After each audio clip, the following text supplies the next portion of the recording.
요즘 근래 우리나라는 출산율이 급격하게 줄어들고 있는 그런 시즌이라고 합니다.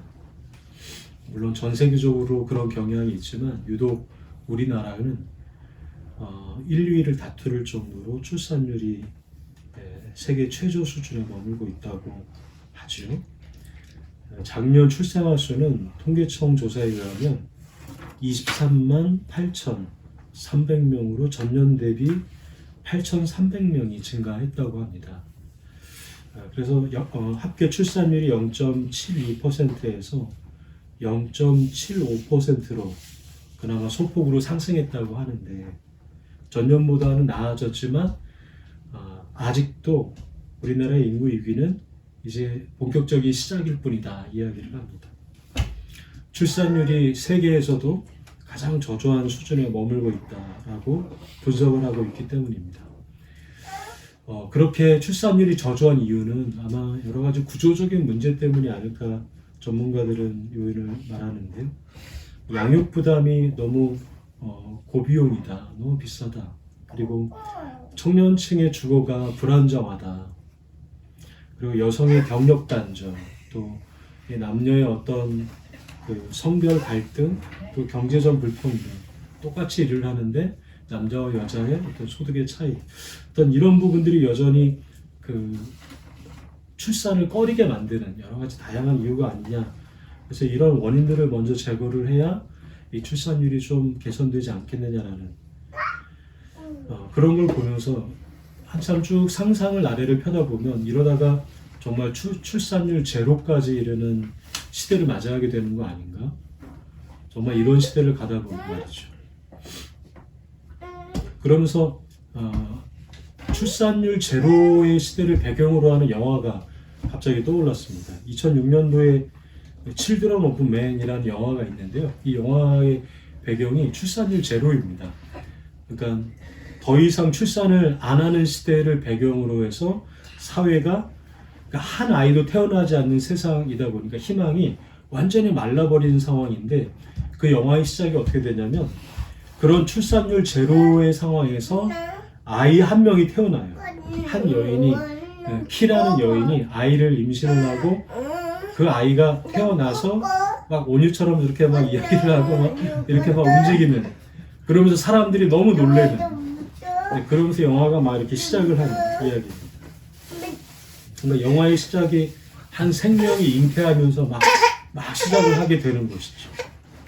근데 놀랍게도 오늘 우리가 마주한 이 성서일과 복음서 본문인 누가복음도 한 아이가 임신하면서 이야기가 시작이 됩니다. 우리가 세례 요한이라고 알고 있는 아이가 임신을 하게 되죠. 그러니까 어머니가 임신을 하게 되는 것이죠. 그리고 나서 6개월이라는 시간이 지나서 또 다른 젊은 여인이 아이를 임신합니다. 근데 이 젊은 여인은 아직 결혼식을 올리지 않은 소녀 마리아였습니다. 마리아보다 6달 먼저 엘리사벳의 태안에서 자라던 아이는 훗날 광야에서 주님의 길을 곧게 하라 외치던 세례 요한이었고 이 세례 요한이라는 아이가 엄마의 태중에 마리아의 인사말을 듣고 막 아직 태어나지도 않았는데 그 뱃속에서 막 기뻐 뛰놉니다. 근데 이 부분이 성경에 기록되어 있어요. 마리아의 이 인사하는 마리아가 엘리사벳에게 안부를 전하며 인사하는 그 순간에 엘리사벳의 뱃속에 있는 세례 요한 아이가 뱃속에서 막 뜁니다. 이 엄마들은 아시죠? 아이가 뛴다라는 거. 근데 성경이 그 부분을 기록합니다. 굉장히 세밀한 기록이죠. 그 엄마의 입장에서 아이가 기뻐하며 뛰논다라는 것을 성경에 기록합니다. 아마 성경 전체를 다 통틀어서도 가장 섬세한 기록이지 않을까라고 여겨지는 부분입니다. 하나님이 두 여인의 잉태 가운데 또 두 여인의 만남 가운데에 새로운 구원의 시대를 여신다라는 메시지가 그 안에 담겨 있는 것이죠. 바로 그 자리에서 마리아에게서 흘러나온 노래와 고백이 오늘 우리가 함께 읽었던 이 말씀입니다. 그래서 아주 오래전부터 이 마리아의 노래를 뭐라고 표현하냐면 영어로는 Magnificat이라고 합니다. 그래서 어떤 유명한 곡에서도 이게 하나님에 대한 찬양을 표현할 때 Magnificat이라고도 표현을 하게 되죠. 그 시작은 이와 같습니다. 46절을 같이 한번 읽어보도록 하시겠습니다. 누가복음 1장 46절의 말씀입니다. 함께 읽겠습니다. 마리아가 이르되 내 영혼이 주를 찬양하며. 아멘. 여러분, 이 노래는 기쁨의 노래입니다. 이 노래는 슬픔이 아니라 기쁨으로 하나님께 고백하는 노래인데요. 손으로는 박수를 막 치고 발로는 발을 막 부르면서 부르는 노래다라고 연상할 수가 있습니다. 물론 멜로디는 지금 다 사라졌지만 이 노래는 태어날 때부터 이 노래는 기쁨과 또 하나님 앞에 전심으로 울려 퍼지듯 기쁨이 울려 퍼지는 기쁨의 노래입니다. 춤을 추듯 울려 퍼지는 노래, 그것이 바로 이 매그니피켓 마리아의 노래, 오늘 본문의 이야기인 것이죠. 근데 이 기쁨은 아직 세상의 모습을 드러내지 않지만 우리에게 오실 새 생명이 있다라는 이 사실에서부터 이 기쁨이 터져 나오게 됩니다. 그러니까 누가복음의 시작은 우리에게 이 사실을 선언하면서 시작한다고 볼 수 있습니다.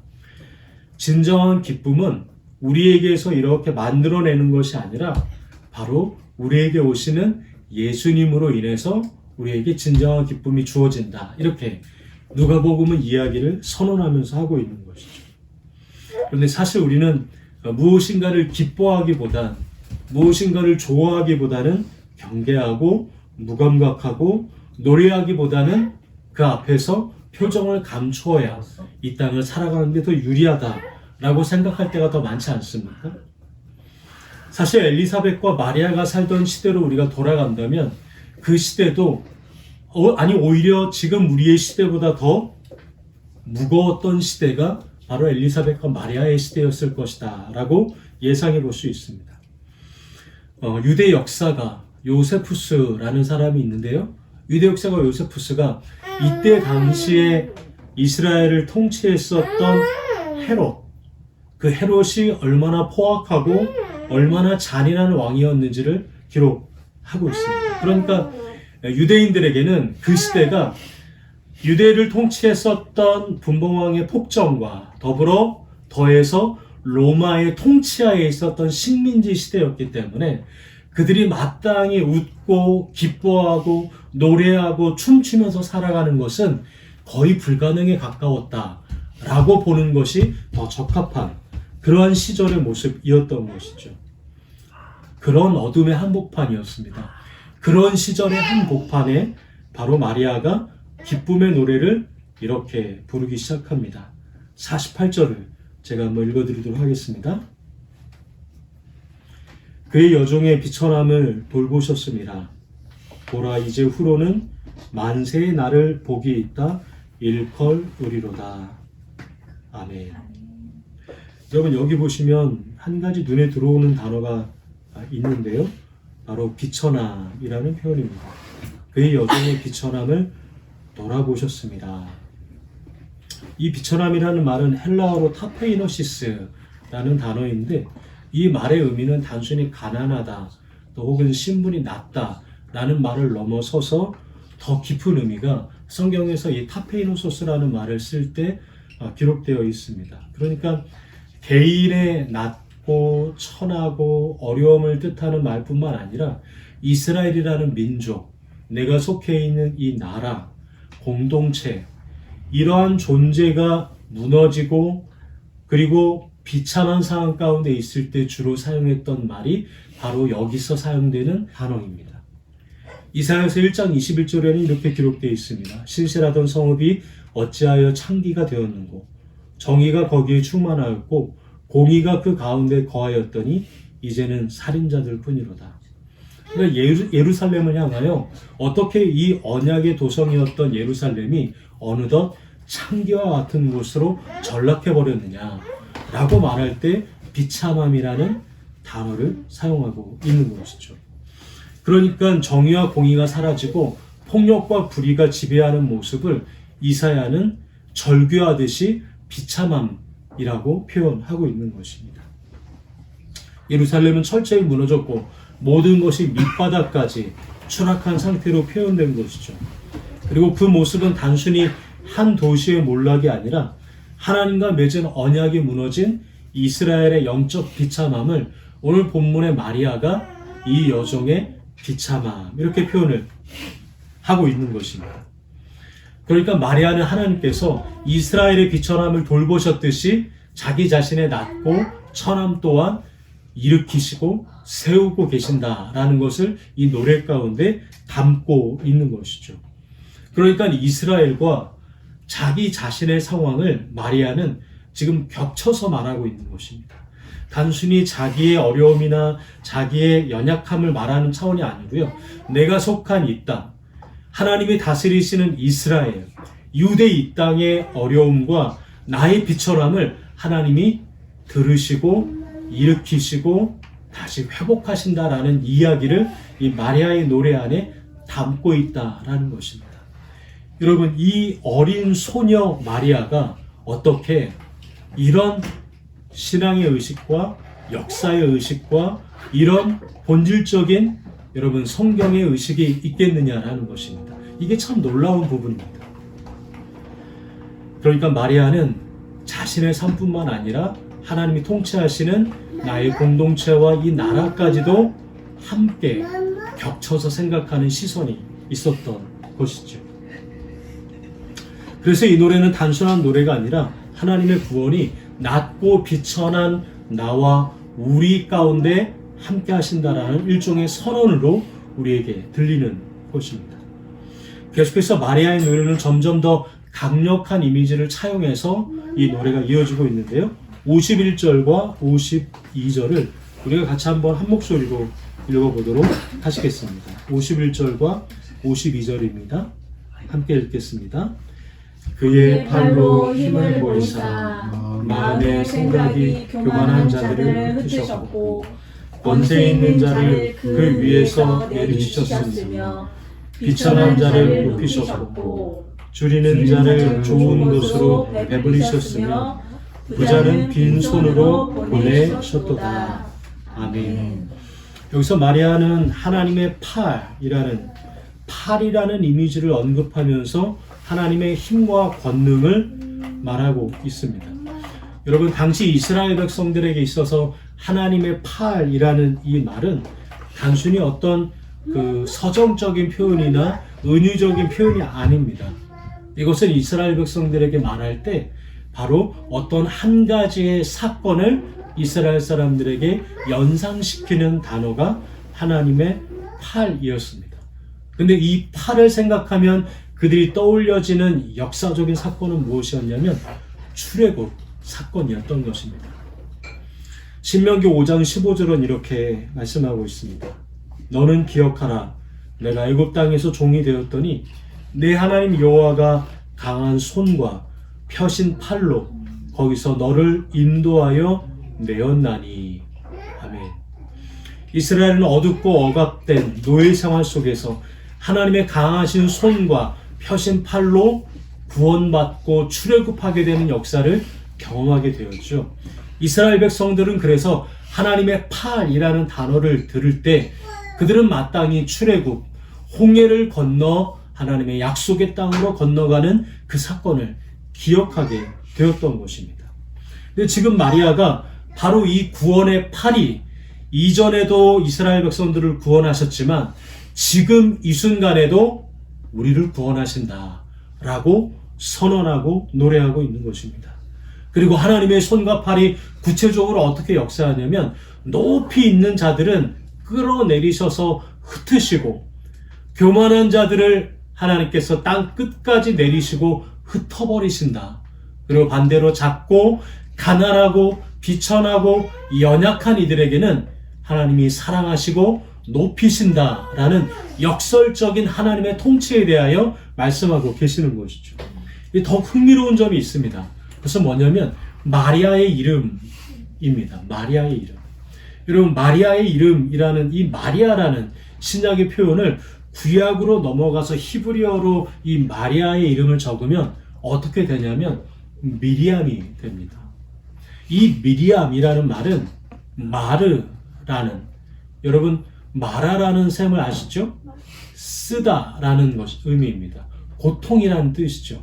이 마르라는 이름이 변해서 미리암이 되었고, 그 미리암이 시간이 지나서 신약의 마리아라 지칭하고 있는 것입니다. 그러니까 여러분, 마리아라는 이름 자체가 담고 있는 매우 중요한 의미는 무엇이냐면, 하나님이 이 억압과 쓴 나의 삶을, 고통의 나의 삶을 하나님이 변화시키시고 구원하셨다. 바로 그것이 마리아라는 이름 안에 담겨져 있는 매우 중요한 의미인 것입니다. 실제로 구약에서 여러분, 미리암은 모세의 누이지 않습니까?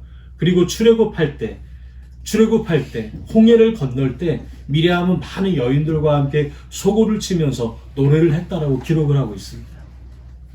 그러니까 구약에 아주 오래전에 있었던 출애굽 사건에서 불려졌던 미리암의 노래가 오늘 본문에서 마리아의 노래로 다시 그 결을 이루어서 세대를 넘어서 불러지고 우리에게까지 전해지고 있는 것입니다.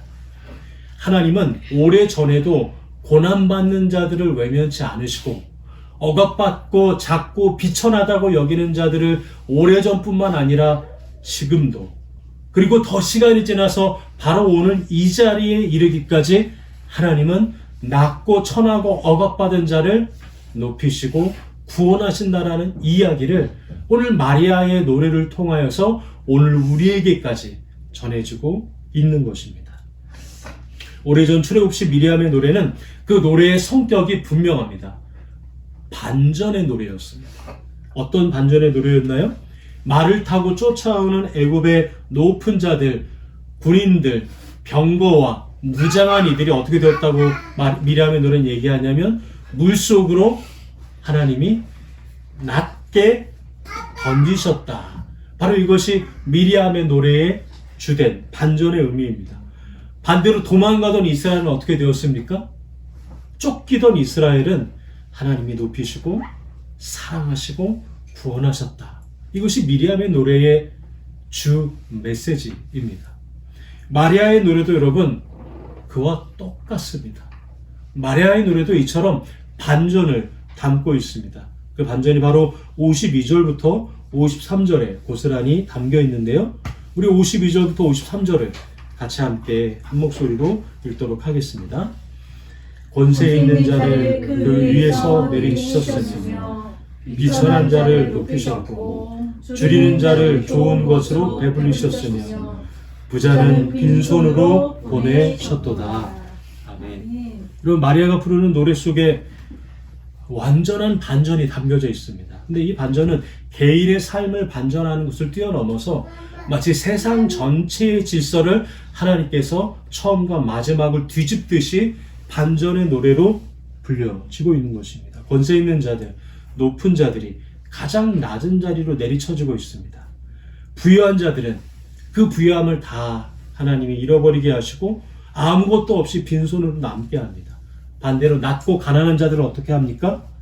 하나님이 사랑을 받고 높임을 받게 된다라고 이야기를 하고 있는 것이죠. 여러분, 이보다 더 큰 반전이 어디 있겠습니까? 이보다 더 큰 세상의 역전이 어디 있겠습니까? 마리아의 노래는 예수 그리스도가 이 땅에 온 그 사건은 바로 이 반전을 드러내는 구원의 사건이지 않겠습니까? 이것이 바로 마리아가 부르는 반전의 노래입니다. 여러분, 그렇다면 우리는 바로 이 지점에서 우리가 이 마리아의 노래 앞에 한번 이런 질문을 스스로에게 생각을 하게 됩니다. 과연 이 노래가 지금 우리에게 이처럼 다시 들리는 이유가 무엇일까라는 것입니다. 높고 권세 있는 자들이 낮아진다라는 이 노래, 그리고 낮고 무명의 자들이 하나님 앞에 사랑받고 높아진다라는 이 노래가, 이 극적인 반전을 우리는 과연 어떻게 느끼고 있느냐라는 것입니다. 솔직히 저는 이 노래가 묵상을 하면 할수록 때로 두렵게 느껴지게 됩니다. 물론 저는 작은 사람입니다. 물론 저는 아주 평범한 또 너무나 작은 교회의 목사입니다. 이처럼 작은 저조차 제 마음은 수시로 높아지고 여전히 위로만 올라가려고 할 때가 많기 때문입니다. 하나님은 그 마음이 높고 위로 올라가려는 자들을 바닥에 던지신다 말씀하시는데 어찌 두렵지 않겠습니까? 기회만 있다면, 정말 기회만 있다면 더 높은 곳으로 가고자 하는 마음이 충만한데 여러분들은 이 마리아의 노래가 어떻게 다가오십니까? 마리아의 노래는 그래서 오늘 우리들에게 이렇게 가르쳐 줍니다. 하나님의 팔은 저 위에 있는 자들을 끌어내리신다. 그리고 낮고 처하고 천하고 연약한 자들을 다시 높여 주시는 팔이시다. 이거는 단순한 상징이 아닙니다. 하나님이 세우시는 질서와 하나님의 통치의 모습인 것이죠. 그래서 저는 우리에게 침묵기도가 참으로 중요하다고 생각을 합니다. 왜냐하면 우리가 침묵기도 가운데 내 마음이 높아진다는 것을 우리가 발견하게 되기 때문입니다. 그리고 그 높아지고자 하는 마음을, 내 안에 있는 욕망을 끊임없이 하나님 앞에 내어놓게 하시고 여전히 나는 하나님을 향하여 살아가는 존재입니다를 끊임없이 고백하며 나아가게 하는 이 기도가 우리에게 얼마나 소중한지 모르겠습니다. 마리아의 노래는 이렇게 우리를 스스로 돌아보게 하고 훈련하게 하고 다시금 나의 높아지는 마음을 이 노래에 맞추어서 조율하고자 하는 하나님의 은혜의 노래, 바로 그 자체인 것입니다. 하나님이 사랑하시는 모든 기쁨의 교회 여러분, 이 마리아의 노래를 대림절의 이 시간 우리에게 다시 들려주시는 이유가 여러분 무엇이겠습니까? 그것은 내가 원래 있는 자리가 원래 낮은 자리 아니었느냐라는 것을 하나님이 가르쳐 주심이 아니었을까요? 원래 우리는 낮은 자리에 있던 사람들입니다. 원래 우리는 하나님과 가까이 할 수 없는 죄인된, 원수된, 하나님 앞에 멀어진 자들이었죠. 그러나 우리는 그 낮은 자리 가운데서도 우리 가운데 오신 주님을 마주하게 됩니다. 그래서 우리는 낮은 자리였음에도 부끄러워하지 않아도 되는 것입니다. 설령 우리의 모습이 작아도 그것을 연약하게 생각하지 않아도 괜찮습니다. 설령 우리의 공동체가 지극히 적어도 그것이 어떤 허물이나 어떤 부족한 상황이 아니라는 것을 오늘 우리는 마리아의 노래를 통해서도 잊지 말아야 하는 것이죠. 왜냐하면 주님께서는 지금 우리가 있는 바로 이 자리, 이 가장 낮은 자리, 가장 평범한 자리를 하나님이 주목하시고 낮게 있는 우리들을 하나님이 사랑하신다 말씀하기 때문입니다. 마리아의 노래는 오늘 우리들에게도 여전히 유효합니다. 하나님의 팔은 지금도 여전히 교만한 자를 흩으십니다. 그리고 비천한 자를 하나님이 높이시는 역사를 이루시죠. 우리는 그 팔 아래 겸손히 하나님께 나아가야 합니다. 그리고 주님은 반전시키시는 하나님이라는 사실을 기억하며 살아가야 합니다. 대림절, 이 마리아의 노래를 듣고 부르며 주님의 말씀이 내게 이루어지기를 원합니다 고백했던 마리아의 그 겸손한 마음처럼 우리 각자의 자리에서 낮은 자로 오시는 주님을 기억하며 하나님의 그 능하신 팔로 세워지는 은혜 가운데 살아가시는 귀한 기쁨의 교회 모든 가족들이 되기를 주님의 이름으로 축복합니다. 기도하겠습니다. 이 시간 우리가 말씀을 잠시 기억하며 하나님 앞에 침묵으로 기도하기 원합니다. 오늘 우리에게 여전히 유효한 이 마리아의 노래가 나에게 주어지는 이유가 무엇일까? 높임을 받는 자, 교만한 자는 결국 하나님이 흩으시고 세상에 비천하고 가난하고 연약한 자를 높이신다라는 주님의 역사를 우리가 어떻게 받아들여야 할까? 하나님, 오늘 우리의 삶의 자리에서도 마리아의 노래가 다시 울려 퍼지게 하여 주시옵소서.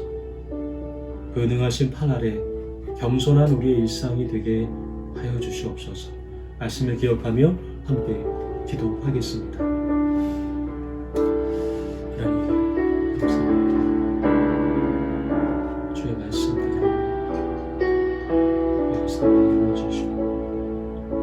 주님의 귀한 은혜와 사랑, 겸손히 주님을 찾고 하나님 아버지, 오늘 우리는 마리아의 노래를 통하여 우리의 삶이 비천함 속에서도 주님의 사랑과 돌봄을 받는다라는 사실을 다시금 이 노래를 통하여 깨닫게 됩니다. 이 노래는 기쁨의 노래입니다. 그리고 우리는 기쁨의 교회의 가족들입니다. 내 영혼이 주를 찬양합니다 말하며 그 본래적인 기쁨을 누리게 하신 하나님의 선하신 은혜를 기억하며 우리 삶의 각자의 자리에서 이 마리아의 노래가 우리의 삶을 통하여 입술을 통하여 울려 퍼지게 하여 주시옵소서. 우리의 삶은 차갑고 녹록치 않는 일상 가운데 있기에 여전히 주님의 팔에 우리를 돌보시고 계신다라는 사실을 망각할 때가 많지만 가장 낮은 자의 모습으로 오신 그 주님을 우리의 마음속에 두며 살아가게 하여 주시옵소서. 높은 곳과 또 세상의 권세를 쫓고자 하는 우리들의 마음속에 진정한 주님을 쫓고 그의 구원과 그의 강하신 팔로 참된 평안을 베풀어 주시옵소서. 예수님의 이름으로 기도드립니다. 아멘.